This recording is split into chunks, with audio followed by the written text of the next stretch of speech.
mag-start na po tayo. So, i-prepare na po natin yung ating mga puso, yung ating mga isipan sa ito natin sa ating Panginoon sapagkat wala po tayong ibang aasahan kundi siya lang po.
So magandang umaga pong muli sa bawat isa. It's good to see you all po, mga kapatid.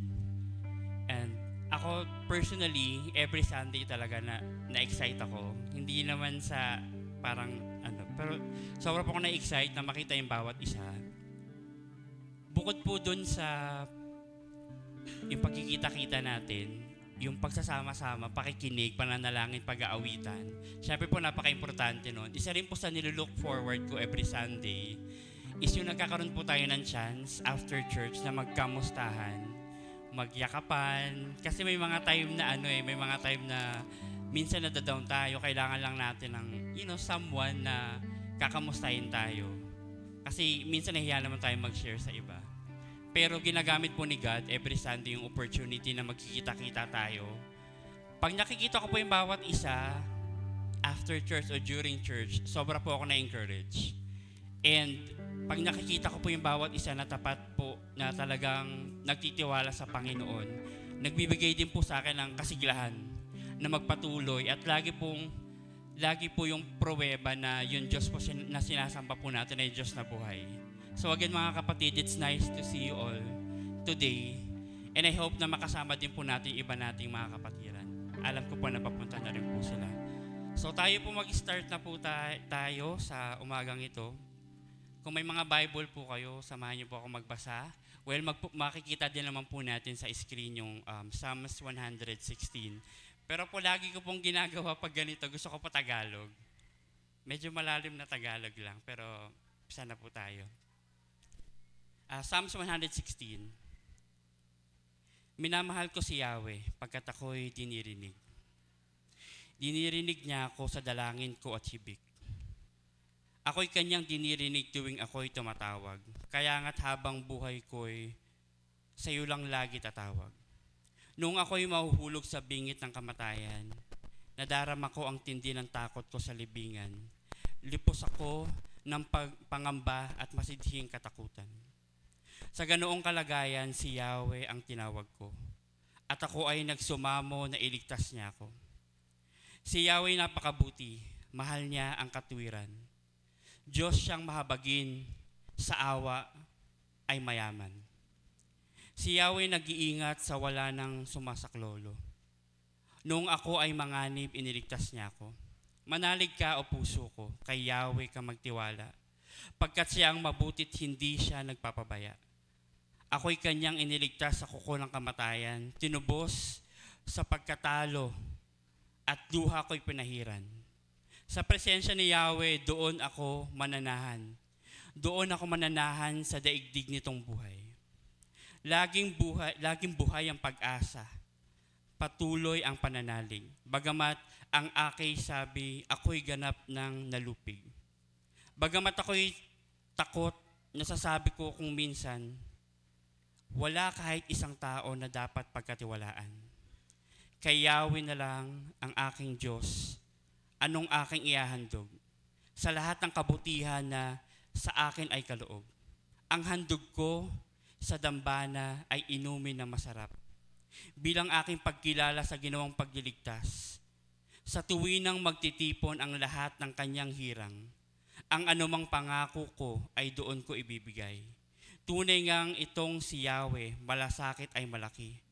Kung ang isang taong tapat, kamatayan ay masabat. O Yahweh, naririto akong iyong abang lingkod. Katulad ng aking ina, maglilingkod aking lubos. Yamang ako'y iniligtas, kinalinga at tinubos. Ako ngayon maghahandog ng haing pasasalamat. Ang handog kong pananalangi sa iyo ko ilalagak. Kapag nagsasama-sama ang lahat ng iyong hirang sa templo sa Jerusalem, ay doon ko ibibigay ang anumang pangako kong sa iyo ay binitawan. Purihin si Yahweh. Tayo po'y manalangin. Panginoon Diyos, maraming pong salamat muli sa opportunity, Panginoon, na ibinigay niyo po sa amin na magsama-sama. And even, Lord, sa life na ibinigay niyo sa amin, Panginoon Diyos, the moment na we open our eyes, Father God, we thank you. Napakabuti mo, Panginoon, sa lahat ng oras. In any seasons, you are our God. You never change. Hindi mo kami iniwan. Sa lahat ng kumakatok sa iyo, Panginoon, pinagbubuksan mo. Maraming salamat, Panginoon. Talikuran man kami, Panginoon, ng mga tao, pero ikaw, hindi mo kami tinatalikuran. Bagkus kami iniyayakap mo, Panginoon Diyos. Thank you po. Walang katapusang pasasalamat sa walang hanggang pagmamahal na ibinibigay mo sa amin, O Diyos. Maraming salamat. Pagpalain niyo po yung bawat isa, Panginoon, as we lift your name on high, as we worship you, as we say thank you, as we say sorry, Lord. Thank you. Thank you. We love you, Jesus. All these things we pray. In the mighty name of Jesus. Amen. Tayo po tayo lahat at awitan po natin ang ating Panginoon Diyos.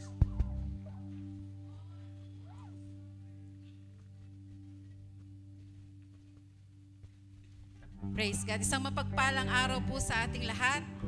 Sa umaga pong ito, siguro na-challenge ko bawat isa. Siguro, sa mga nararanasan natin sa buhay natin sa pang-araw-araw, kung tayo'y masaya talaga, doon yung time na makakapagpuri tayo. Pag may pagpapalang dumating, pupuri tayo. Paano naman po kung problema yung dumating sa atin? Makakapagpuri pa po ba tayo? Siguro yun ang hilingin natin sa Panginoon na kahit na anumang season, sabi nga, kung kahit anumang season ng pinagdadaanan natin, malungkot man tayo, masaya man tayo, may pagpapala o wala, ating purihin ang Panginoon dahil karapat-dapat siya sa ating mga papuri, pasasalamat. Kaya ngayon po, invite ko pong lahat na talagang ibigay po natin ang ating pinakamataas na papuri at pasasalamat sa Panginoon. Hallelujah. Yes, Lord.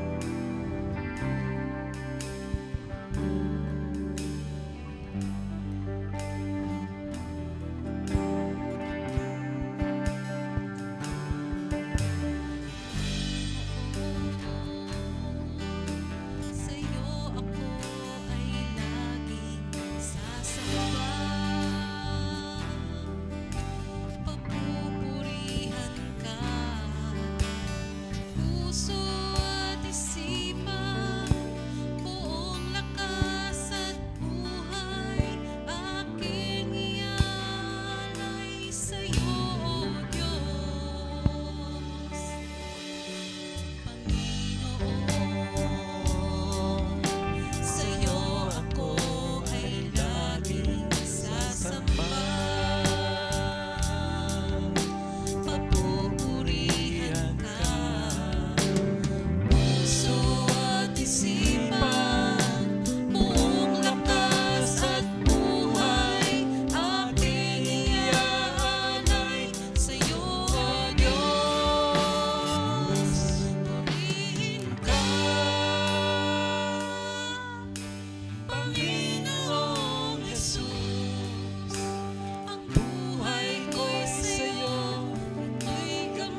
isasamba aking Diyos.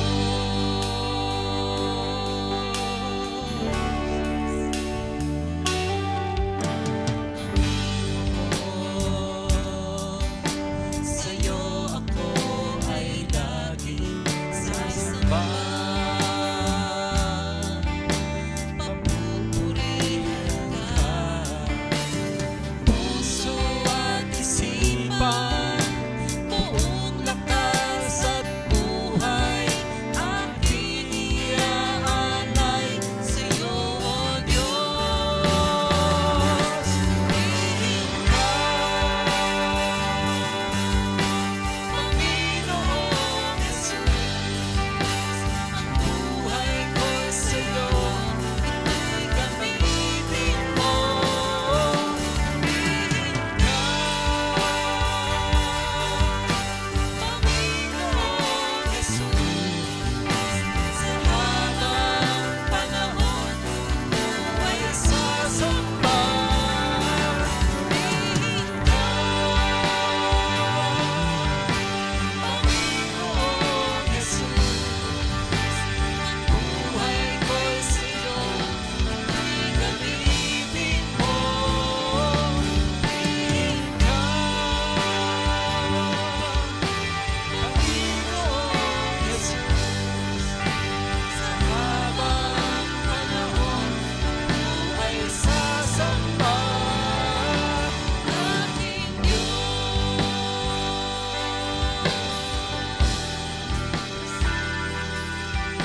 Sa habang panahon, ikaw ay sasamba aking Diyos.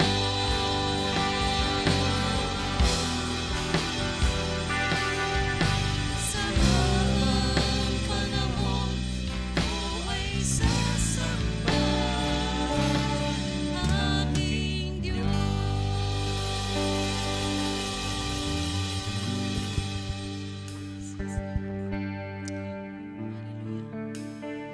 Tuloy po nating purihin at awitan ang ating tunay na Diyos, ating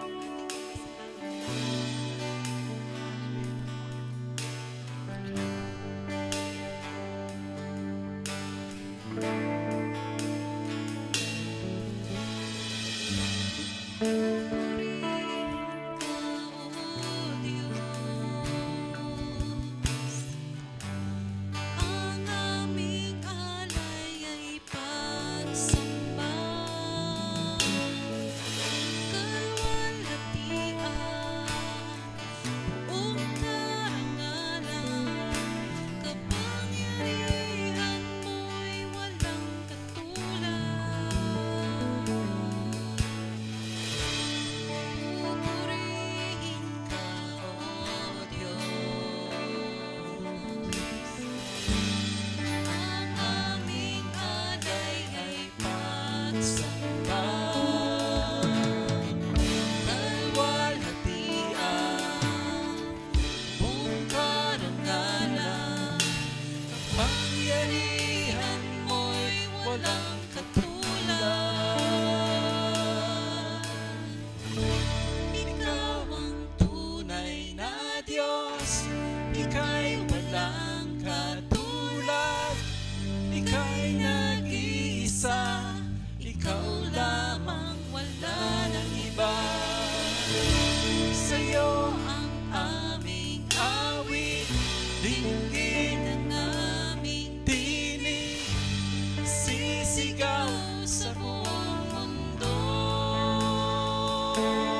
Purihin ka, O Diyos.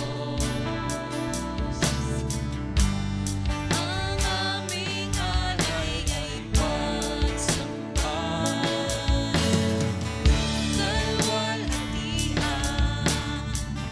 buong karangalan, kapangyarihan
turuan mo po nawa kami, Panginoon, na talagang ibigay yung pagpupuri sa inyo sa kabila ng lahat ng nararamdaman namin. Sa kabila ng mga problema, sa kasiyahan, kahit ano pa man, Panginoon. Ikaw ang siyang aming sasandalan. Ikaw ang siyang aming tatawagin, Panginoon. Hallelujah. Patuloy ka po namin pupurihin, sasabayin sa oras na ito. Patuloy ka namin aawitan. Dahil ito karapat, dahil karapat dapat ka, Panginoon. Hallelujah, Lord.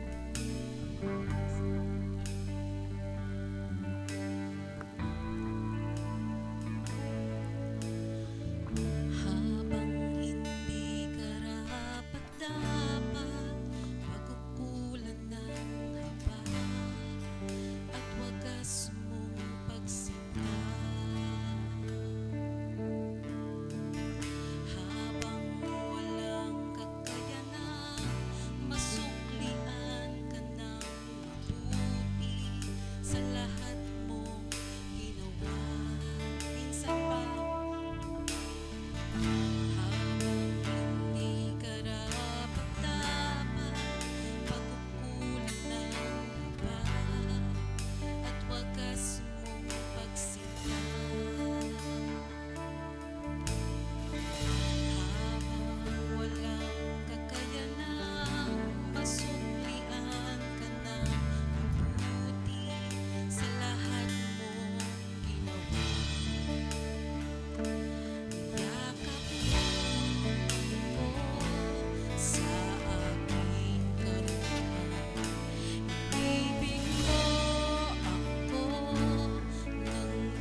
O Diyos, tunay nga po, Panginoon, na sukdulan ng iyong biyaya, Panginoon.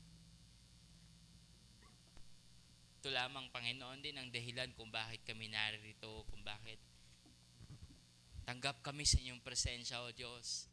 Kung bakit meron kaming kakayanan o karapatan na tawagin kang aming Ama, na makaranas, Panginoon, sa araw-araw ng inyong kabutihan at ng masumpungan ng katotohanan ng iyong kadakilaan, ng iyong paghahari, na siya nagbibigay sa amin, Panginoon, ng pag-asa ng kapanatagan, kaligtasan. Salamat, Panginoon. Ang iyong grasya, O Diyos, na nararanasan namin sa lahat ng aspeto ng aming buhay, maging sa araw na gumigising ka, umaga na gumigising kami, Panginoon, maging sa mga ginagawa namin, at lalo na, Panginoon, sa araw na ito na nandito kami, sama-sama naming mararanasan ng iyong pagpapala, ang iyong biyaya. Makaniig namin kayo ng bilang isang komunidad, Panginoon, na sinasamba ka, nagnanais, Panginoon, na mapakinggan ka, nagnanais, O Diyos, na ang iyong kalooban ay mas lalo naming mapakinggan at makahingi kami, Panginoon, ng kalakasan na masunod kayo. Dahil ang buhay na may pagsunod sa iyo, Panginoon, doon lamang namin masusumpungan ng totoong kapanatagan, totoong kagalakan, Panginoon, sa inyong pangunguna, sa inyong pag-aari, sa inyong presensya sa aming mga buhay. Kaya salamat, Panginoon. Tunay nga pong sukdulan ng iyong biyaya. Patuloy namin inilalapit tayo mga sarili dahil sa biyayang yan, O Diyos. Tinihingi, Panginoon, ang kapatawaran ang aming mga kasalanan na patuloy namin nagagawa o nababalikan namin, Panginoon. Nakakalimot kami sa aming tawag, sa aming tungkulin, o sa aming pagkatao bilang iyong anak. Na niyayakap pa rin namin, Panginoon, ang karumihan, o sinusunod pa rin namin, Panginoon, ng ibang landas na hindi iyon, Panginoon, ng disenyo para sa amin. Bilang inyong nilikha na ngayon naman, Panginoon, ay inyong iniligtas. O Diyos, pagpapala sa pagpapala, Panginoon, ng inyong binibigay sa amin. Kaya maging encouragement tawa ito sa amin, Panginoon, na patuloy kang paglingkuran ng aming buhay. Patuloy na magbago, Panginoon, gaya ng panawagan ng inyong anak na si Jesus sa amin, Panginoon. Tumalikod mula sa mga kasalanan, sa mga maling kapamaraanan at aming mga makamundong gawain, Panginoon, na hindi nakakapagbigay ng kaluwalhatian sa inyo at nakakasira, Panginoon, ng aming pagkatao at nagdadagdag, Panginoon, sa kasamaan, Panginoon, sa mundong ito na hindi rin nagiging kabutihan, Panginoon, para sa aming kapwa. O Diyos, salamat po dahil ito po ay amin mang sinasambit sa inyo ngayon. Alam namin, Panginoon, ang inyong pagpapala sa kapatawaran, Panginoon, inariyan ang iyong grasya, Lord, sa amin. Hindi po ito kayang tumbasan, Panginoon. Bumubuhos ito para sa amin at inihayag niyo ito, Panginoon, sa iyong anak, sa kanyang buhay na inalay, sa kanyang pagdurusa, Panginoon, sa kanyang pagkabuhay ng muli, Panginoon, sa kanyang katagumpayan sa aming mga kasalanan at kamatayan, O Diyos. Itong katiyakan na ito, Panginoon, na aming pinangahawakan, na Diyos. Naway patuloy kaming manindigan sa katotohanan na kami inyong nilinis na, hinugasan, Panginoon, at patuloy na nililinis at patuloy na hinuhugasan patuloy na nililikhang bago, patuloy na binabago araw-araw, Panginoon. Upang kami mas lalong maituwid ng landas, mas lalong maging kawangis ng iyong anak na si Jesus. Sa araw-araw, sa aming mga desisyon, sa aming mga ambisyon, sa aming mga relasyon. O Diyos, tinataas namin aming pamilya, patuloy naming inilalapit sa inyo, O Diyos, hindi po lingid sa inyo, Panginoon, ang mga pinagdadaanan ng aming mga pamilya, sa mga pangangailangan, Panginoon. Kayo po nawa magbuhos ng iyong pagpapala, bigyan kami ng kalakasan, Panginoon, sa aming mga pagtatrabaho, paghahanap, Panginoon, ng mapagkikitaan at kung ano-ano pa pong ginagawa namin, Panginoon, upang maging responsableng mga magulang, mga responsableng mga anak, Panginoon. Mga tao, Panginoon, na binibigyan niyo po ng pagkakataon na magamit din namin kalakasan ng aming kagalingan, Panginoon, sa pagbibigay, sa pag-iipon, at sa pagiging mga responsableng miyembro na aming mga pamilya. Tulungan niyo po kami na magkaroon ng patuloy na kagalingan sa aming mga desisyon sa araw-araw, kung saan man kami, Panginoon, niyo binibigyan ng pagkakataon, Panginoon, upang ang aming mga pamilya ay patuloy, O Diyos, na mapangalagaan sa iyong biyaya. Palakasin niyo po ang aming mga empleyado, ang mga nagdinegosyo, ang mga naghahanap buhay, Panginoon. Pagtibayin niyo rin po, Panginoon, ang mga relationship sa loob ng aming mga pamilya, mga tahanan, Panginoon, na mangibabaw ang iyong pag-ibig, mangibabaw ang iyong katotohanan, at sa aming mga kahinaan at pagkakamali ay mangibabaw ang iyong kapatawaran, pag-uunawaan, Panginoon, nagbumula sa inyo. Dahil ang pagpapatawaran at pag-uunawaan, pagmamahalan, ito po, Panginoon, ang mga marka ng aming pagiging disipulo ni Jesus. At ang una namin, Panginoong, komunidad na pagbabahagian ng mga ganitong mga bagay ay sa aming pamilya mismo, Panginoon. Kaya, Lord, patuloy niyo po kami turuan, hubugin, Panginoon, bilang isang mabuting Kristiyano, tagasunod ni Jesus, kahit sa konteksto na aming mga tahanan, Panginoon. Pagtibayin niyo po aming pananampalataya sa mga pagsubok na pinagdadaanan ng pamilya, na manatiling matatag ang mga magulang, manatiling maging pasensyoso, mapagmahal, maunawain, at nagiging gabay sa mabubuting bagay na itinuturo ng aming Panginoon Jesus sa aming mga tahanan. Naway mga anak ay lumaki din, Panginoon, na sa pagkilala sa inyo, at sa mga matatandaan na rin ng mga anak, Panginoon, ay nawa, O Diyos, ang mga napulot nila mga aral mula sa kanilang mga magulang, mga narinig nila mga katuruan mula sa inyo, O Diyos, ipatuloy na huhubog sa kanila upang maging mabubuting membro ng pamilya at mamamayan, at higit sa lahat, mga lingkod ninyo, Panginoon.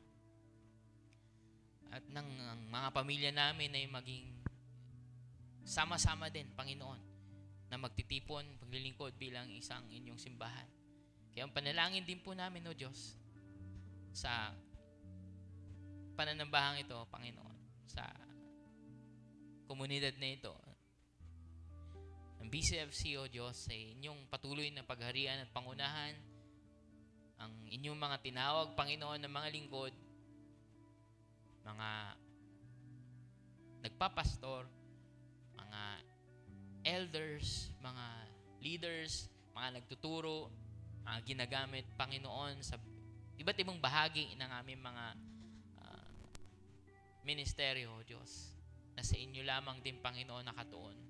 Naway patuloy niyo po kaming bigyan ng kalakasan at kagalingan, Panginoon, at pusong nag-aalab, Panginoon, sa pagsamba sa inyo, upang sa lahat ng aspeto ng aming paglilingkod ay maging maging kalakasan namin ito, Panginoon. Patuloy niyo po, Panginoon, gabayan kami sa aming mga gawain. Patuloy niyo po kami palalimin sa aming pagkilala sa inyo. Patuloy po kayong mangusap, Panginoon, sa lahat ng ginagawa namin. Sa pag-aawitan, sa mga panalangin, sa mga fellowships, sa mga pagtuturo, pag-aaral na iyong salita, Panginoon. Kumilos po kayo, Diyos. Ang inyong banal na Espiritu po ang siyang magbigay sa amin, Panginoon, ng kakayanan. Mababuksan namin yung puso't isipan ng inyong paghahatid sa amin kung saan nyo man kami dinadala ay maging matagumpay, Panginoon. Na kami ay magparaya, Panginoon, sa pangunguna ng banal na Espiritu, Panginoon. Na punuin niya ang aming mga buhay ng inyong kalakasan, ng inyong kakayanan, Panginoon. At anuman, Diyos, ang ibinibigay niyo sa amin na talento, kagalingan, ay magamit namin at maipahayag namin, Panginoon, sa loob ng aming simbahan at sa labas, o kung saan niyo man kami dadalhin, Panginoon. Maging pagpapala kami dahil sa inyong pagpapala, na maging kabutihan kami dahil sa inyong kabutihan, na maging liwanag kami dahil sa inyong liwanag, Panginoon. Salamat po. At nawa, mula sa aming mga tahanan hanggang sa mga komunidad, hanggang sa anumang bahagi namin bansa, Panginoon, kami na inyong mga anak, na inyong mga disipulo, Panginoon, na maging pagpapala, Panginoon. Na maging boses kami ng iyong katotohanan, tagapagpahayag ng iyong mensahe, at nagiging lingkod sa aming mga mamayan gamit ang pag-ibig na nagmumula sa inyo at kabutihan na itinuturo ninyo sa amin, Panginoon. Upang ang pagbabago, ang pagkilos, ang paghahari inyo, Panginoon, ay siyang lumawak din, Panginoon, sa aming mga komunidad, sa aming bansa. Upang hindi man kami gagamit ng puwersa na ginagamit ng mundo o boses na ginagamit ng mundo, kapangyarihan na gamit ng mundo at kapamaraanan na gamit ng kaaway, O Diyos. Hindi sa pagpapakumbaba, sakripisyo, paglilingkod, pag-ibig, pag-unawa, at ehemplo na siyang itinuro din ng aming Panginoong Jesus. Naway, lumaganap pa yung paghahari. Nawa ang inyong mabuting balita na ang inyong anak na si Jesus siyang naghahari at may daladalang pag-asa, kapatawaran, pagbabagong buhay at katatagan, Panginoon, na hindi kayang ibigay ng mundong ito. Na ang aming inaasam, Panginoon, na yung kanyang pagdating muli upang bigyan, Panginoon, ng katuparan ng inyong lahat ng mabubuti at magagandang pangako, O Diyos. Nang sino mang sumampalataya sa Kanya, suko ang buhay sa Kanya, Panginoon, ay mahuhugasan, Panginoon, at mawawala ng kapangyarihan, ng kamatayan at kasalanan sa amin dahil inyo kaming tinatanggap, Panginoon. Pang inyong paghahari, hindi lamang, Panginoon, sa mundong ito, kundi sa aming mga buhay mismo, maging katotohanan, Panginoon. Salamat po dahil meron kaming pag-asa. Salamat dahil meron kaming patuloy na inaasam. Salamat dahil meron kaming sinasandalang mga katotohanan na nagmumula sa inyong kabutihan, kadakilaan, sa inyong puso na nagbumabaw ng pag-ibig sa inyong mga nilikha. O Diyos, salamat po. Maging ang aming muling pakikinig sa inyo sa umagang ito ay isang malaking pagpapala, O Diyos. Mangusap po kayo sa amin sa pamamagitan ng inyong mensahero. Pagpalain niyo po siya at alam po namin, O Diyos, na patuloy kayo nangungusap sa Kanya, maging sa Kanyang paghahanda ng mensahe upang ang inyong boses, ang inyong pagkilos, ang inyong presensya ang aming maranasan sa umaga ito. Maraming salamat po, Panginoon. Tinataas po namin ang lahat ng ito sa matamis na pangalan ni Jesus. Amen.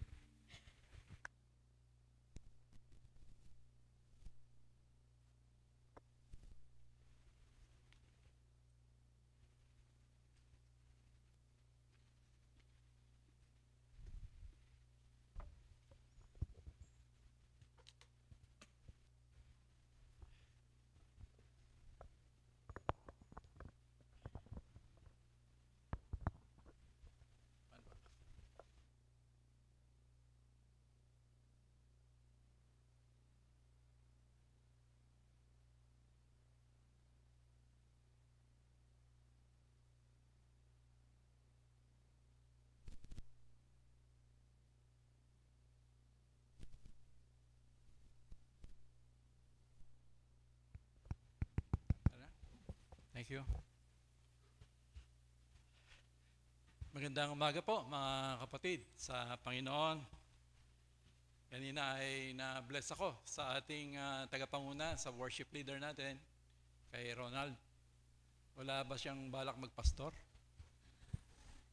Kasi yung panimulang pangungusap niya ay talagang parang damdamin ng isang Kristiyanong talagang devoted, dedicated sa Panginoon, na nakikilala niya yung kadakilaan ng Diyos, na nanamnam niya yung kabutihan, katapatan ng Diyos, nahayag sa ating kalipunan tuwing tayo mananambahan. Napakagandang puso na meron sana ang bawat isa kung ganito yung ating nagiging attitude, pananaw, na ang Panginoon ay talagang punong-puno ng pagpapala. At yan ay binubuhos sa atin lahat, no? So that yung araw na linggo ay talagang kinaiinipan natin yan. Pinananabigan, sabi nga ni Ronald. Excited siya. Kasi nga, alam niya may gagawin ng Diyos. Hindi lang sa buhay mo, kundi mahayag talaga yung kadakilaan niya. Na-bless po ako. Tapos lalo pang na-strengthen nung yung tayo nagpuri, nagpasalamat, na talagang bumubukal sa puso yung damdamin, yung attitude ng isang tao na sa kabila ng pagkamakasalanan niya ay nakikita niya na patuloy yung katapatan ng Diyos. No, yung kabutihan ng Diyos, hindi nagmamaliw Hindi nakadepende sa performance mo. At siya ay nananatiling mahabagin sa atin lahat. So that talagang pag-awit mo talagang bubukal yung pasasalamat, pagdakila. Minsan nga maiiyak ka pa Hindi mo maipaliwanag. Lalo pa na pagtibay nung nanalangin ng pastor natin. Napaka spirit-filled. Talagang panalangin ng puso na naghahandog, naka-incline sa Panginoon, kung ano ba talaga yung kalooban niya, na ito yung masunod. No? Dahil ito yung tinuturo naman ng Panginoon, thy will be done. So napakaganda po ng pananambahan. Dapat ito ay sagrado, ito ay puno ng kagalakan tayo. So that pag tayo dadako na sa pananambahan, ay may paggagayak ng ating puso. Ano ba yung pupuntahan ko? Ito ba ay isang entertainment o ito ay isang pagsamba sa isang buhay na Diyos? So napakaganda po. No? At napakaganda rin ang tema natin. Napakaganda sa akin. Ito yung pinakamahalaga The worship of God. At na-bless tayo nung first and second Sunday sa pagbababa ng mensahe through our Pastor Kit, na unang araw yung maalab na pagsamba. Tapos ng second Sunday yung steadfastness or yung pagiging faithful natin sa pagsamba sa ating Diyos. No matter what, ano man yung nangyayari, ano man yung mga hindrances, nananatili ka steadfast ka, hindi ka natitinag to worship God. Napakaganda po. At magpapatuloy po tayo sa ating tema ng pagsamba. Maganda po ipanalangin natin na lumalim tayo rito dahil ito yung pinakamaganda sa buhay ng isang mananampalataya. Dahil ito yung normal na response niya sa Diyos, sa kadakilaan ng Diyos, sa kanyang buhay. No? Tinitingnan naman natin ngayon, mga kapatid, titingnan natin ngayon sa ating tema kung ano ba yung worship, pagsamba ng isang worshiper na tiyak na kalulugdan, tiyak na magiging katanggap-tanggap sa ating Panginoon. Ito po yung ating nais makita ngayon, nawa ay mausap ang Panginoon. Tayo po'y tumayo, mga kapatid, at ating pong buksan ang ating mga banal na kasulatan sa aklat ng Roma, sulat ni Apostol Pablo sa Romans, chapter 12, 1 and 2. Ito ay, kumbaga sa gasgas na itong verse na ito yung Romans 12:1 and 2. Pero naniniwala tayo na ang Diyos, ang salita niya ay walang hanggan. Ito ay talagang hindi babalik sa Kanya na walang i-accomplish sa ating buhay. Talagang mangungusap ang Panginoon. Yun po yung ating dalangin. Basahin ko po, 1 and 2, from Romans 12:1 and 2. I beseech you, therefore, brethren, by the mercies of God, that you present your bodies a living sacrifice, holy, acceptable to God, which is your reasonable service. And do not be conformed to this world, but be transformed by the renewing of your mind, that you may prove what is that good and acceptable and perfect will of God. May God bless us in the reading of His holy words. Tayo po'y makakaupo na, mga kapatid. Si Pablo po, ang estilo niya sa pagsusulat ng kanyang mga epistles, katulad ng Colossians, Ephesians, ito ay binubuo ng dalawa. Una, yung doctrinal part, at ikalawa naman yung practical na makikita natin sa Colossians, sa Ephesians. Una, yung doktrina, yung mga teaching, and then, susunod na yung kalahati, yung application. Kung paano mo i-apply yung mga katuruan na yon. Dahil yun naman talaga ang goal natin sa Bible study, ma-i-apply sa ating buhay. Sa Romans, ay ganun din po. Kaya lang sa Romans ay makikita natin yung doctrinal niya, ay mula chapters 1 hanggang 11. Napakahaba ng doctrinal niya, no? And then yung 12 hanggang 16, ito yung exhortation naman sa practical living, kung paano po. At dito nga sa verse 1 hanggang 2 ng chapter 12, makikita natin na nagsimula yung practical sa consecration. Consecration po, yung makikita natin sa 12:1 and 2. Na ang consecration, simply it means the act of setting apart any person or thing to the service or worship of God. No, the act of setting apart any person or thing to the worship or service of God. Bakit pangunahin ito dapat sa buhay ng isang tunay na Kristiyano? Itong worship. Ito po yung ina-emphasize natin, mga kapatid.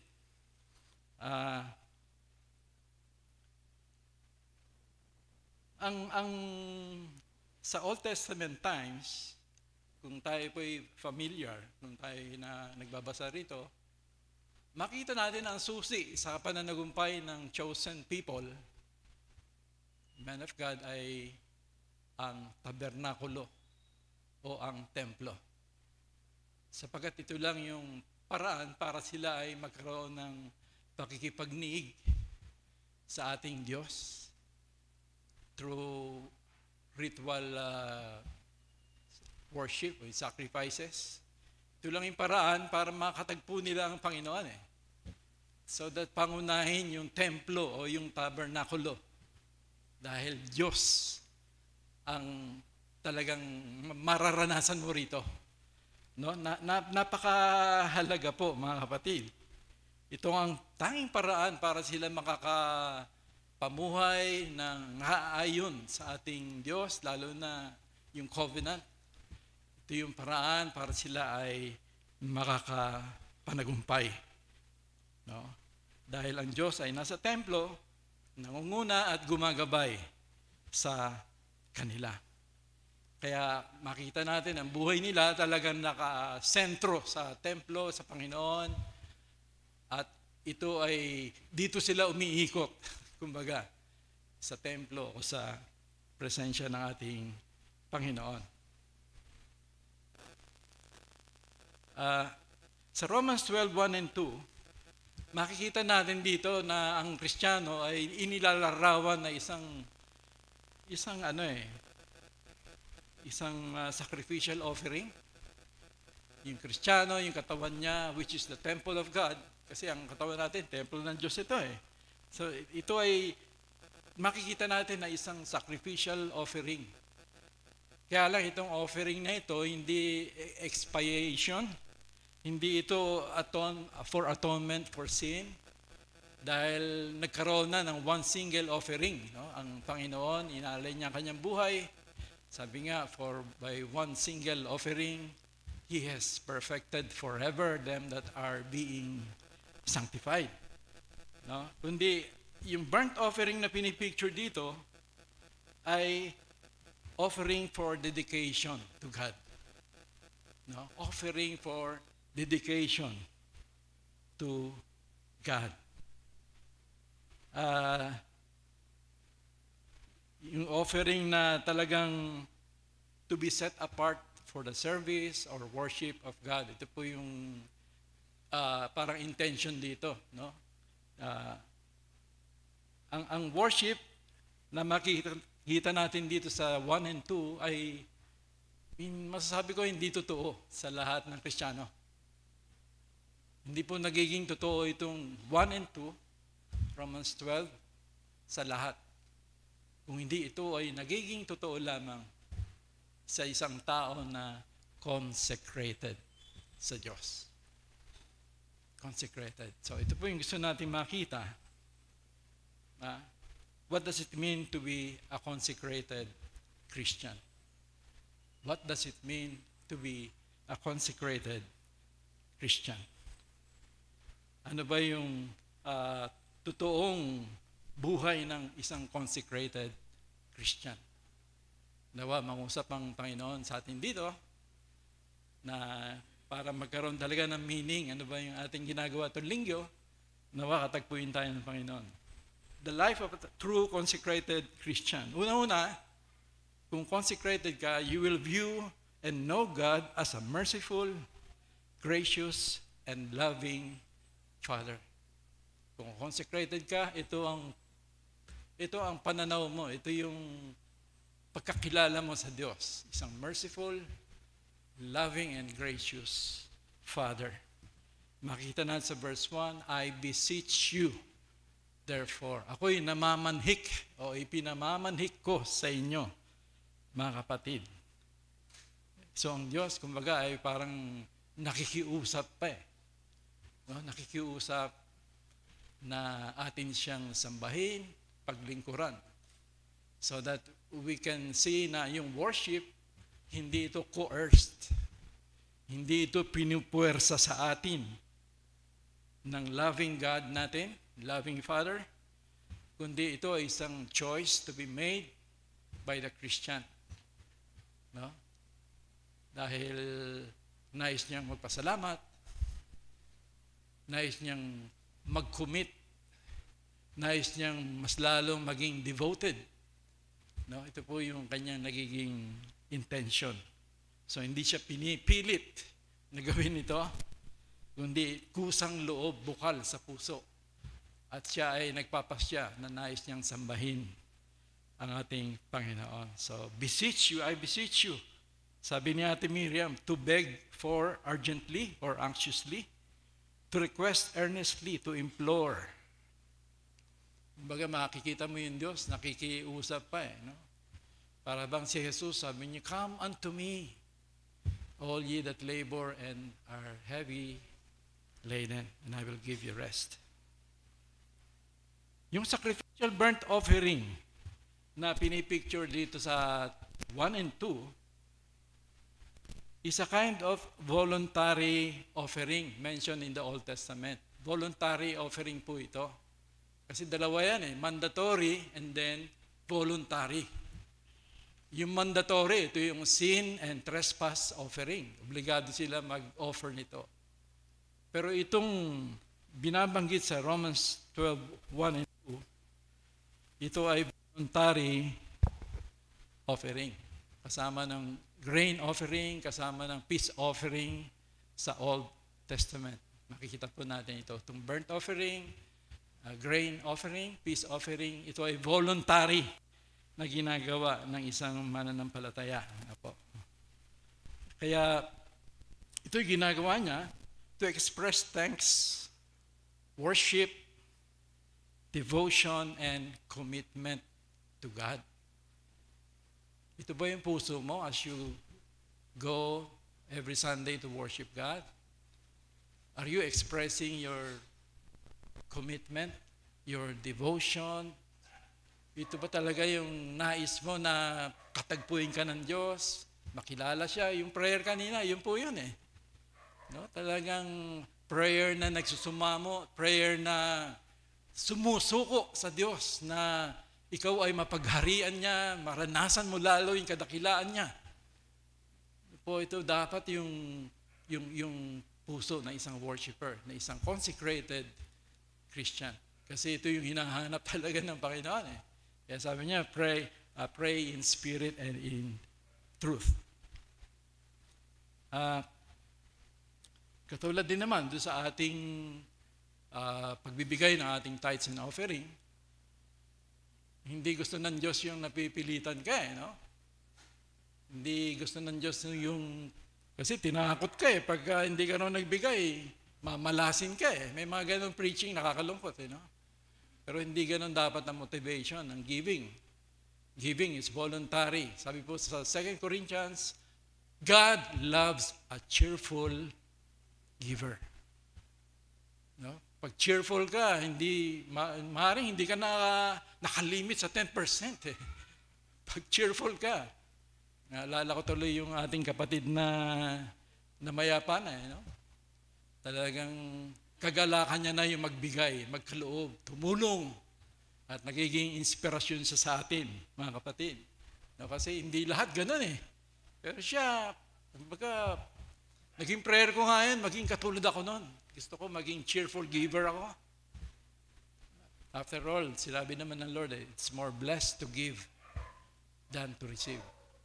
Kasi iba yung kasiyahan na, di ba, nakakatulong ka, nakakapagbigay ka by the grace of God. So, dahil nakikilala niya ang Diyos sa kanyang kadakilaan, worship is a response to God, resulting from knowing His goodness, His mercies, grace. Worship ay tugon po natin eh. Response ito sa ating Panginoon. Kaya, sinabi dito, I beseech you, therefore. No? Therefore, saan natin ginagamit ito? Pag therefore, conclusion ito eh. No? Therefore, dahil tinutukoy niya yung chapters 1 to 11. Yung chapters 1 to 11, makikita natin tinuturo doon yung universal sinfulness of mankind. Na lahat po ay talaga nagkasala sa harapan ng Diyos. Walang matuwid, walang righteous. At dahil doon nandun yung wrath of galit ng Diyos sa unrighteousness. At ang maganda dito, ibinaba ng Diyos. Ano ba yung righteousness na nanggagaling sa Kanya? No? Ito yung justification by faith dahil sa ginawa ng Kanyang anak na si Jesus, na maaari tayong maging matuwid sa harap ng Diyos dahil sa ginawa ni Jesus sa krus ng Kalbaryo. And then, nandun din, makikita natin yung grace of sanctification. Na after salvation, ito naman, binabanal ka ng Panginoon, talagang binabago ka niya para maging kawangis ni Jesus na kanyang anak. And then, chapters 9 to 11, makikita mo naman doon yung God's sovereign choice. Kung paano, nandun yung election ng Israel, nandun din naman yung pagpili sa mga Gentiles. Ito po, kaya therefore, nandun yung conclusion niya. Kaya yung chapter 11, ang pinakahuli nito ay isang doxologia. Isang doxology na nagpupuri, nagpapasalamat sa Diyos dahil sa kanyang kadakilaan, kanyang kabutihan, kanyang kahabagan, lalong-lalo na sa pagliligtas sa sangkatauhan, sa pamamagitan ng ginawa ni Jesus sa krus ng Kalbaryo. Talagang isa sa mga paborito kong verses sa Psalm, itong Psalm 130, 3 and 4. Na sabi ron, Lord, if you should mark iniquities, then who shall stand before you? Kung tatandaan mo, Panginoon, ang lahat ng mga kasalanan, sino ang makatatayo sa harapan mo? Di po ba? God is omniscient. He knows everything, past, present, and future. Alam niya yan. Katunayan, Kristiyano ka, naligtas ka, alam niya na yung magiging kasalanan mo sa huli. Kung ang hirap pong isipin nun. No, alam niya yung mangyayari. Pero hindi doon binase yung kaligtasan mo, yung grasya na tinatanggap mo. Nakita na ng Panginoon yun. Kaya ito yung sabi ng psalmist, Lord, kung tatandaan mo yung mga kasalanan ko, no, pati na yung mga gagawin ko pang kasalanan, nakita mo na yan eh. Sino makakatayo sa harapan mo? Di po ba? But there is forgiveness with you, sabi ng psalmist, that you may be feared. Subalit may kapatawaran sa iyo upang ikaw ay katakutan. Hindi yung katakutan na ikaw ipaparusahan, ito'y reverential fear. No? Reverential fear, pagpipitagan sa Diyos, paggalang na napakataas. No? Pagkamangha sa Kanya dahil sa Kanyang kadakilaan, no? Sa atin. Kaya nga, makikita natin na alam ng Diyos na Kristiyano ka pero magkakasala ka pa rin eh. It is inevitable so that He gave us a provision in 1 John 1:9 that if we confess our sins, He is faithful and just to forgive us our sins and to cleanse us from all unrighteousness. Meron ba tayong lumalagong pagkakilala sa Diyos sa Kanyang kahabagan? Meron ba, mga kapatid? Meron bang lumalalim na pagkakilala sa ating Diyos, sa kagandahan loob niya sa atin? O madalas natin nakakalimutan ito. Nalala natin yung mga Israelitas, no? Kabubuka lang ng Red Sea. Maya, kinabukasan or after 2 days, ito na, rereklamo na. Wala bang Jollibee? Kasi nagsawa na sa mana. Yung tinapay na galing sa langit. Ito, naghahanap naman ng Jollibee, ng karne. No? So ito, binigyan sila kahit makukulit. Maya, ito, aangal na naman. Wala bang tubig? Halos murahin na, halos patay na si Moses eh. Kaya ang hirap ng katayuan ni Moses. Pero ito, ang Lord patuloy na nagiging tapat sa kabila ng kanilang unfaithfulness. Kaya ang ganda ng attitude ni David eh. Buhay na buhay yung kanyang worship. No, bakit?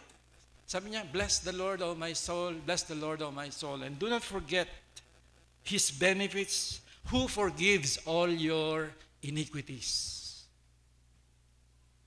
Yun po yung sabi ni David, who heals all your diseases, who redeems your life from destruction, who crowns you with loving kindness and tender mercies, who satisfies your mouth with good things so that your youth is renewed like the eagles. Bakit buhay yung praise and worship ni David? Bakit maalab lagi ang kanyang pagsamba? Katunayan, kinompose niya yung almost half of the Psalms. Kung hindi ako nagkakamali, Pastor Kit, half of the Psalms belong to David siguro. Yun ang karamihan sinasabi. Bakit buhay ang kanyang pagsamba? Hindi niya kinakalimutan ang kabutihan, ang kadakilaan ng Diyos at ito ay kanyang nararanasan. Kilala niya ang Panginoon. Tayo mga kapatid, tayo ba'y nakikilala ba natin ang Panginoon bilang isang ama na dakila, na mahabagin, na tayo ay kanyang mga anak na tinubos hindi dahil sa tayo karapat-dapat, kundi nakita niya tayo mga tupang naligaw na nangangailangan ng isang pastol. At ito yung papel na ginagampanan niya ngayon sa atin. Nakikita ba natin ito?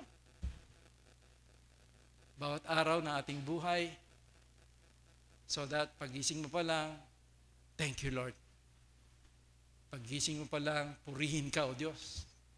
Pagising mo pa lang, si Lord na yung presence na niya ang nais mong makaniig. Kesa unahin yung mga ibang bagay, ibang tao, dahil ang Panginoon ang iyong Diyos. na dakila sa lahat. So dahil nakikita at nararanasan niya ang kadakilaan, kahabagan ng Diyos, ano ang consecrated Christians? Pangalawang point natin, a consecrated Christian lives a life of total dedication to God. He will live a life of total dedication. Nakikilala niya yung Panginoon, nararanasan niya.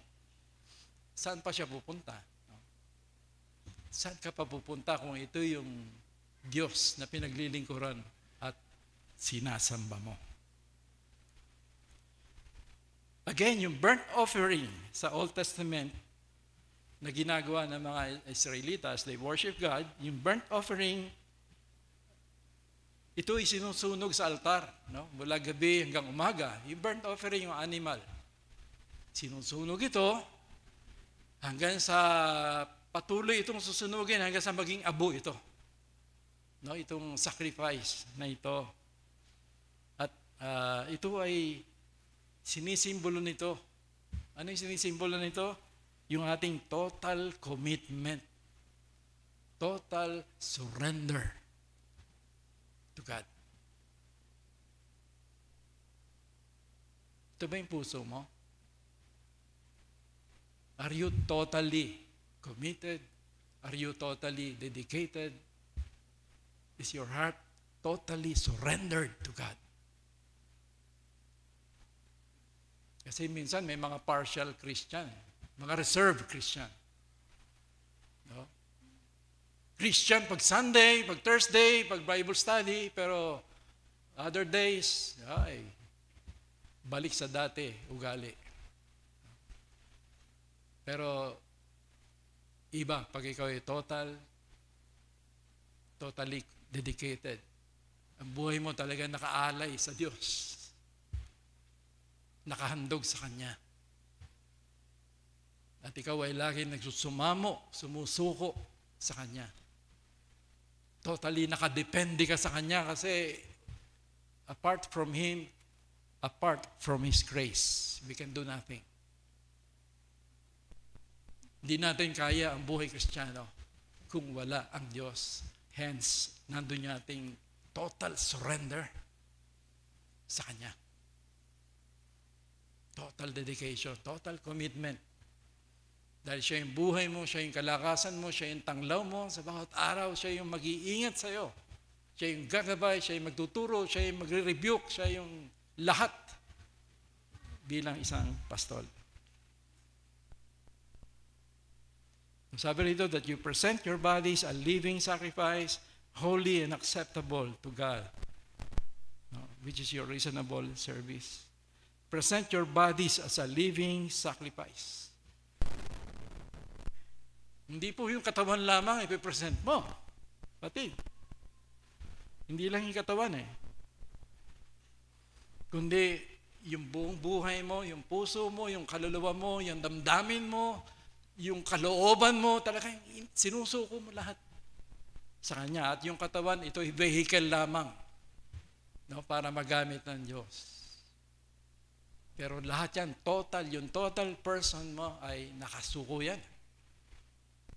No, nakasuko yan sa Panginoon. Sabi ng Romans 6:13, sabi po ron, and do not present your members as instruments of unrighteousness to sin, but present yourselves to God as being alive from the dead, and your members as instruments of righteousness to God. Ito yung prayer kanina ni Pastor Kit, magamit tayo. Dahil tayo'y buhay, binuhay na muli, nakasama ni Kristo. Dati patay tayo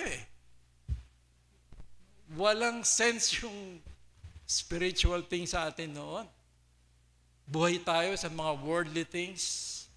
Buhay tayo dun sa mga lust of the flesh, pride of life. Ito yung nagdodumina ng buhay natin ngayon, na dati. Pero ngayon, alive ka na buhay ka na kasama ni Kristo binuhay ka na muli. So that, ang sinasabi sa Romans, ihandog mo na yung buhay mo, yung katawan mo, sa Diyos bilang isang binuhay na muli ni Kristo. Dati kasi, ang pinaglilingkuran natin, yung kasalanan, slave tayo eh.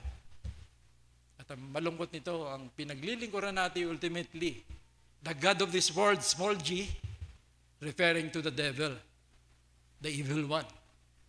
Dahil siya yung bumubulong sa mga taong wala pang Kristo, isang bulong lang, susunod na yan. Pero ngayon, ikaw ay nabuhay na muli. Kasama ni Kristo, dapat ikaw ay nakasuko. Yung kamay mo, yung paa mo, katawan mo, saan ba nagbababad yan? Saan ba madalas yan? Saan ka ba dinadala ng mga paa mo? Ikaw ang makakasagot niyan, kapatid. So ito po yung pamanhikan sa atin, offer your bodies as a living sacrifice to God. It will be a continuing life of consecration to God. Patuloy ito, kapatid. Dahil patuloy ka niyang babaguhin eh. Hindi ka pa perfect. So that may darating yung panahon, makikita mo, mayroon pa palang dapat ayusin ang Lord sa buhay ko eh. Lalo na kung time-time yung Bible study mo, meditation. Mangungusap sa yung Panginoon. Ipakita eh. Kung ano yung mga sagabal, ano yung mga attitude na naghahad lang sa'yo para lalo kang mag-grow. Naghahad lang sa'yo para lalo mo ma-express yung love, no, sa Panginoon at sa kapatiran o sa kapwa.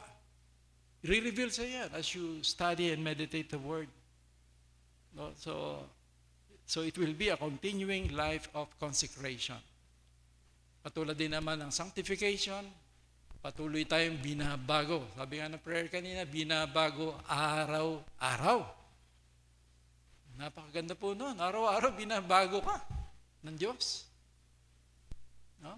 Kasi new creation ka. Kaya maganda po na sana totoo sa buhay natin ito, mga kapatid.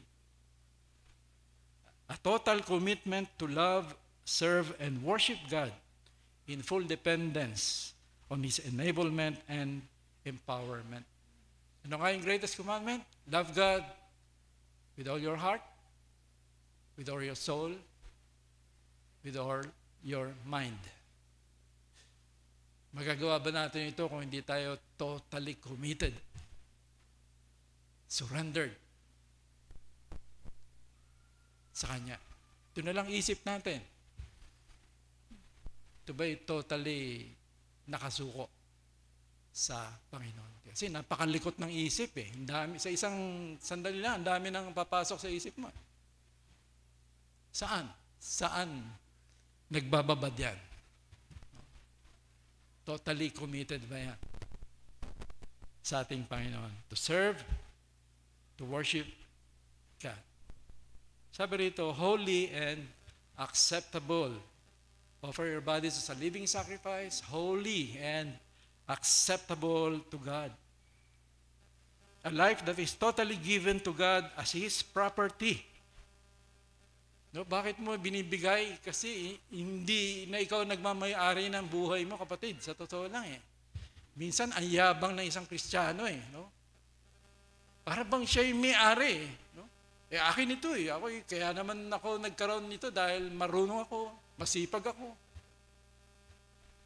So, hindi na totoo yung God is the owner, that God is the creator of everything. He owns everything.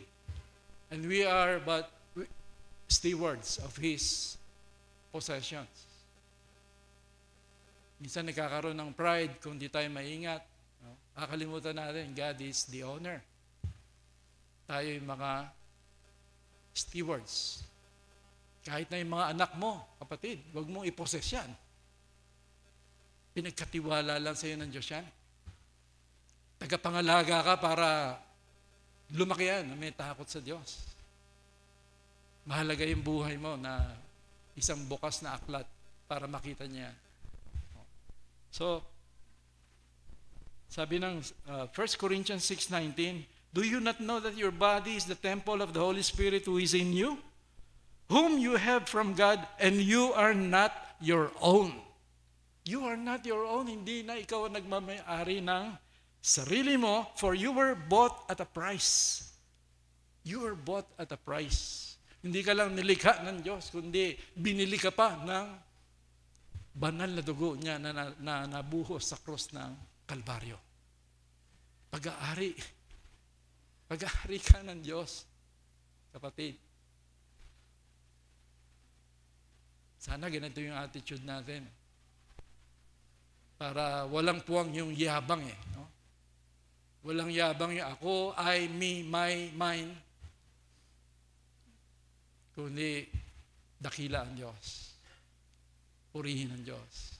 Siya lagi ang bida. Siya lagi ang dapat itaas. Offer your bodies as a living sacrifice, holy and acceptable to God, which is your reasonable service. Service. Worship service. Ano ba yung service? Paglilingkod po. Ang essential concept of worship in the Bible is service pala. Service. Ito po yung essential concept ng worship sa Bible. Service. Sa Hebrew, boda. Sa Greek, katria. Both originally signified the labor of slaves, of hired servants. Yung paglilingkod ng mga slaves, ng mga hired servants.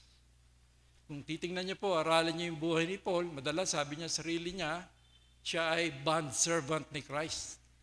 Siya ay alipin ng Panginoong Hesukristo. Malinaw kay Pablo na siya ay pag-aari. Slave Pag sinabing slave, wala kang pag-aari. Wala kang karapatan sa buhay mo. Ang duty mo ay bigyang kalugdan ang nagmamay-ari sa'yo, which is the Lord. Sundin siya. No? Talagang i-please siya. Siya ay may-ari. Siya ay may-ari ng ating buhay. Sana tumimo sa puso ng bawat sato. No? Siya ay may-ari. So siya yung talagang magdidikta. Siya ay magpapasya kung ano yung nararapat sa mga pagdidesisyon natin. So that nandun yung trust in the Lord with all your heart and lean not unto thine own understanding. In all your ways acknowledge Him and He shall direct your path. Siya may-ari, siya ang Panginoon, siya ang hari, siya ang dapat masunod sa ating buhay. At itong service na ito, makikita natin yung paglilingkod, ginagawa sa simbahan. Verses 4 hanggang 8, Romans 12, makita natin. No? Binigyan tayo ng kaloob ng Espiritu. Iba-ibang gifts yan para tayo makapaglingkod sa ating Panginoon. Pero hindi tayo limitado dito sa iglesia. Dahil ang paglilingkod natin ay even outside of the church. Kaya nga tinawag ka na asin at ilaw ng mundong ito. Ito'y kailangan sa mundo. Kailangan natin magliwanag. Kailangan natin magbigay ng lasa, ng kahulugan. Ano ba ang tunay na kahulugan ng buhay? Bilang asin na Kristiyano. So ito po yung role natin na maganda ay nare-remind tayo. Kaya sabi ng Colossians 3:17, and whatever you do in word or deed, do all in the name of the Lord. Lord Jesus, giving thanks to God the Father through Him. So ano man yung ginagawa mo sa pananalita o sa gawa, gawin mo ito sa pangalan ng ating Panginoong Jesus. Nakita mo yung isang tao na parang problematic. Binigyan mo ng panahon, kinausap mo. Kanina mo ginawa ito? Sa Panginoon. Ito ay isang uri ng pagsamba. Nakita mo yung isang matanda na hirap-hirap tumawid doon sa kalsada. No? Anong ginawa mo? Kinalimutan mo muna yung lakad mo, tinulungan mo, inakay mo para makatawid. Kanino mo ginawa ito? Sa Panginoon. Ito ay isang uri ng pagsamba sa Diyos. Kaya, makikita tuloy natin na ang pagsamba hindi limitado sa chapel. Araw-araw, kahit saan, pwede ka sumamba sa pamamagitan ng iyong paglilingkod na ginagawa sa kapwa mo. Ito'y pagsamba sa ating Panginoon. Nakikita niya ito, mga kapatid. Dahil nakikita at nararanasan niya ang kadakilaan at kahabagan ng Diyos, pag-ibig ng Diyos, at meron siyang total dedication sa Kanya, ang consecrated Christian will live a life of growing holiness in the world. He will live a life of growing holiness in the world. Sabi ng prayer ng Panginoon sa Ama, sa John 17, I have given them your word, and the world has hated them, because they are not of the world, just as I am not of the world. I do not pray that you should take them out of the world, but that you should keep them from the evil one. They are not of the world, just as I am not of the world. Sanctify them by your truth. Your word is truth.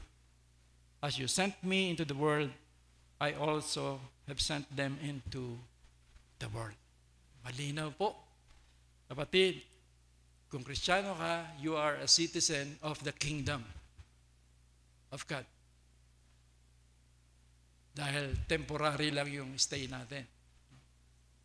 Kundi sa mundong ito na ginagalawan natin ngayon na basically ay hostile sa Diyos, ang citizenship natin ay sa kaharian. We are not of the world, but in the world sent by Christ on a mission, living a sanctified life.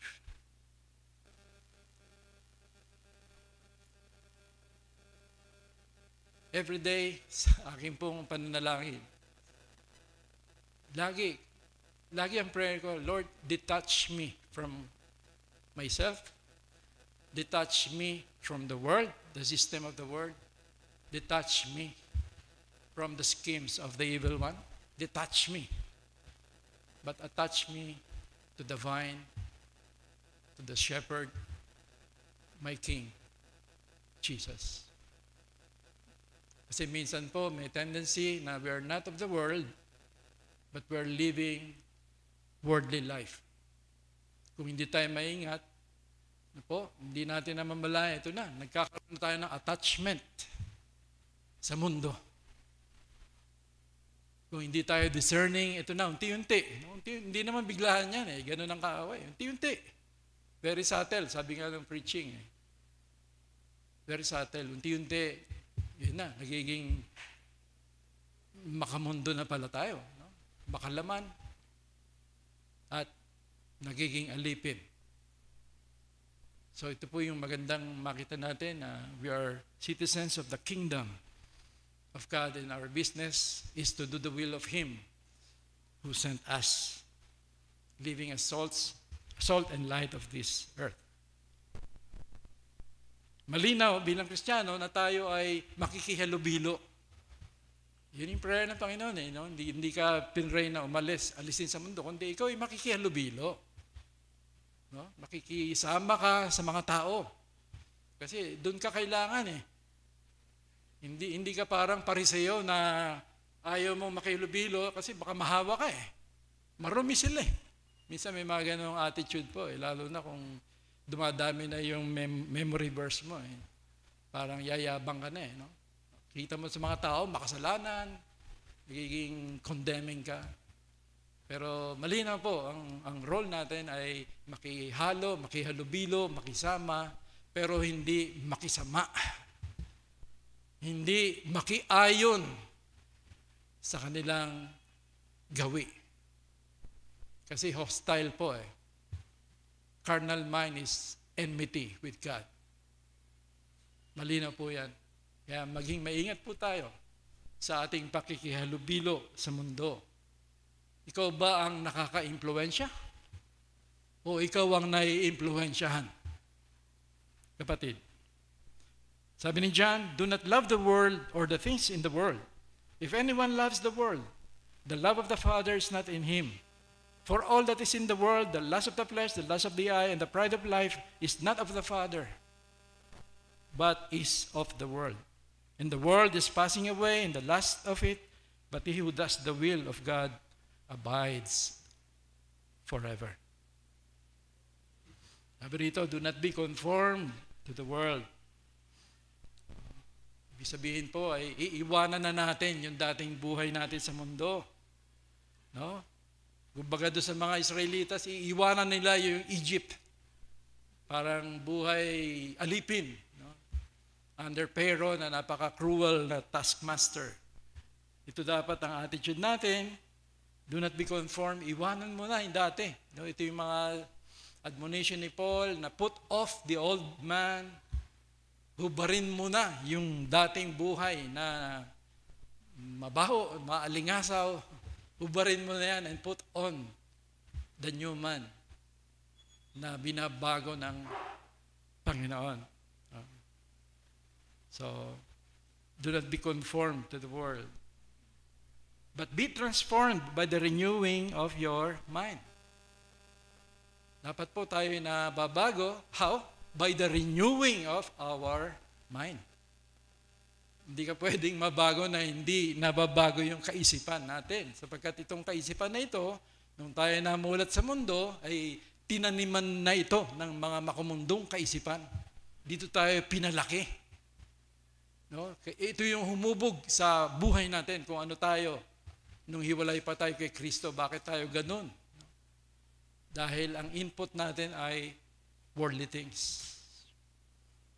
Yun po. No? Kaya dapat be transformed by the renewing of your mind. Yun po yung kailangan natin bilang Kristiyano, binabago yung ating kaisipan. Sabi ng Panginoon, sanctify them, Father, through thy truth, your word is truth. So ano yung makakapagpabago sa atin? Yung salita ng Diyos. Ito yung magpapabanal sa atin. Salita ng Diyos. Ano ba yung salita ng Diyos? Sabi ng Hebrews, for the word of God is living and powerful and sharper than any two-edged sword, piercing even to the division of soul and spirit, and of joints and marrow, and is a discerner of the thoughts and intents of the heart. Kapatid, yung Bible na binabasa mo, hindi ordinaryong literature yan, na book. Kundi salita ng Diyos yan at may kapangyarihan niya na baguhin ka. Lalo na kung intentional na hinahanap mo ang Diyos, nais mo siya mapakinggan, nais mo siyang masunod. Ito ang salita ng Diyos. Babaguhin ka niya, transform ka niya, i-renew niya ang isip mo. If intentional growing holiness is not your pursuit, kung hindi ito yung pursuit ng buhay mo, yung talagang growing holiness,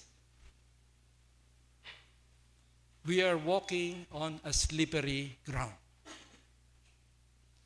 Kung hindi ito yung intention, yung pursuit mo, yung direction ng buhay mo, a growing holiness even in the world, you are walking on a slippery ground where the devil can easily manipulate you.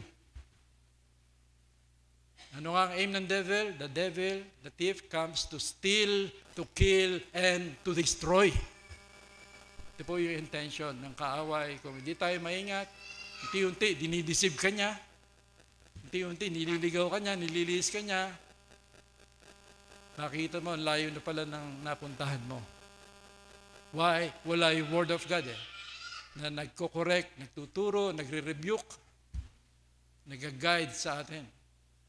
Kaya ito yung prayer ng Panginoon. Father, sanctify them through the truth. Your word is truth. Sabi sa Romans 8:13, for to be carnally minded is death, but to be spiritually minded is life and peace, because the carnal mind is enmity against God, for it is not subject to the law of God, nor indeed can be. So then those who are in the flesh cannot please God. So, dahil nakikita niya at nararanasan ng dakilang pag-ibig ng Diyos, totally dedicated siya, at may lumalagong buhay kabanalan sa mundo, ano magiging epekto nito sa buhay ng consecrated Christian? He will hear and know the voice of the shepherd. Kung consecrated Christian ka, kapatid, you will hear and know the voice of the shepherd. Sabi rito, that you may prove what is that good and acceptable and perfect will of God. Offer your bodies a living sacrifice, holy and acceptable to God, which is your reasonable service. Do not be conformed to the world, but be transformed by the renewing of your mind. Then you will be able to prove what is that good and acceptable and perfect will of God. So yung tunay na consecrated Christian ay madidinig niya ang tinig ng shepherd niya. Draw near to God, He will draw near to you. My sheep hear my voice. I know them and they follow me. Kung tunay na nagpapakatupa ka, kapatid, namumuhay ka bilang tupa, what does it mean to be a tupa? Alam mo na ikaw ay walang magagawa kung wala yung shepherd. So ang attitude mo ay total dependence sa shepherd. Kasi siya yung buhay mo eh. Panginoon ang ating pastol. Kaya nga, the Lord is my shepherd, I shall not want. I have everything that I need because the Lord is my shepherd. Siya yung nag-iingat, siya yung nagbibigay ng pangailangan. No? Siya yung nag-renew sa atin kung tayo ay nalalagay sa hindi maganda, nire-restore tayo. Siya yung isang kaibigan, no? Na laging tapat. Ito ang Panginoon na nakabatay lagi yung kanyang kahabagan. Surely goodness and mercy shall follow me all the days of my life in my relationship to the shepherd of my soul.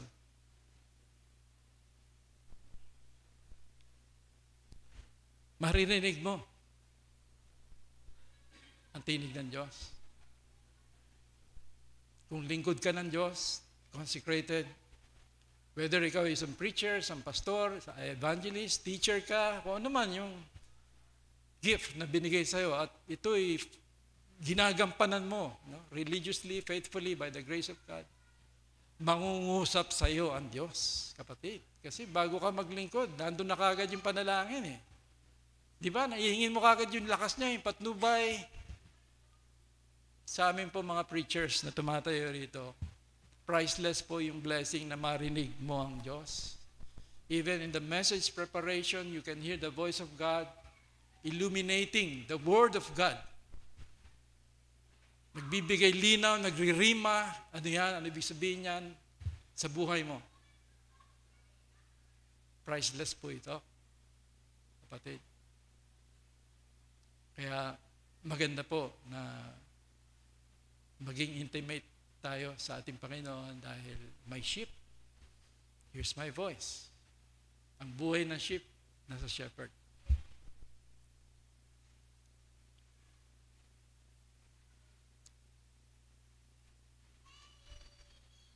Are you a consecrated Christian? Are you a consecrated Christian? Do you see God as a loving, merciful, and gracious Father? Are you living a life of total dedication to God? Is your Christian life seen as a life of growing holiness in the world? Ang tinig ba ng Diyos na iyong sinasamba at pinaglilingkuran ay naririnig mo at nangungusap sa iyo? Ang susi sa pananagumpay ng bayan ng Diyos, Hudyo at Iglesia, ay ang templo na tahanan ng Diyos. Ang Iglesia ay katawan ni Kristo, nakabilang ka at ako. Pinananahanan ito ng Diyos. Father, Son, and Holy Spirit. At magandang tanongin natin, ang katawan mo ba ay talagang templo Ibig sabihin, ito ba'y banal? Ang buhay mo ba'y may kabanalan? Templo ka eh. Ito ba'y banal na nagpapatuloy na naghahandog sa Diyos dahil ang buhay mo ay isang offering. Living sacrifice, yung buhay mo na iyong inahandog sa Diyos na dakila na nais mong mapaluguran, mapasalamatan, nais mong mahalin dahil una ka na niyang minahal. Nung ako po'y bata pa noon na ma-attend pa ng misa, pero isang offertory song na talagang blessed na blessed ako every time na awitin ito, tumitindig yung balahibo ko dahil damandama ko ito eh. Sa kaibuturan ng puso ko, ito yung gusto ko eh. Yung paghahandog ng sarili. Sabi po ron, D minor yata. Kunin mo, O Diyos, at tanggapin mo ang aking kalayaan, ang aking kalooban, ang isip at gunita ko. Lahat ng hawak ko, lahat ng loob ko, lahat ay aking alay sa iyo. Mula sa iyo ang lahat ng ito, muli kong handog sa iyo. Patnubayan mo't paghari ang lahat ayon sa kalooban mo. Mag-utos ka, Panginoon ko, dagling tatalima ako. Ipagkaloob mo lamang ang pag-ibig mo at lahat tatalikdan ko. Ito po yung nakita ko sa Romans 12, 1 and 2. Buhay na talagang nakasuko, nagsusumamo na maging isang buhay na handog sa Panginoon. Tayo manalangin. Ilang Diyos, maraming salamat po, Panginoon, sa iyong salita. Dalangin namin na patuloy mo kaming katagpuin, pagpalain, gabayan sa isang buhay na magiging kalugod-lugod sa iyo, isang buhay na nakaalay, nakahandog kada minuto, kada araw, kada linggo, kada buwan, kada taon. Nakahandog lamang sa iyo dahil ikaw ang nagmamay-ari nito at ikaw ang aming Diyos. Maraming salamat po sa pangalan ni Jesus. Amen.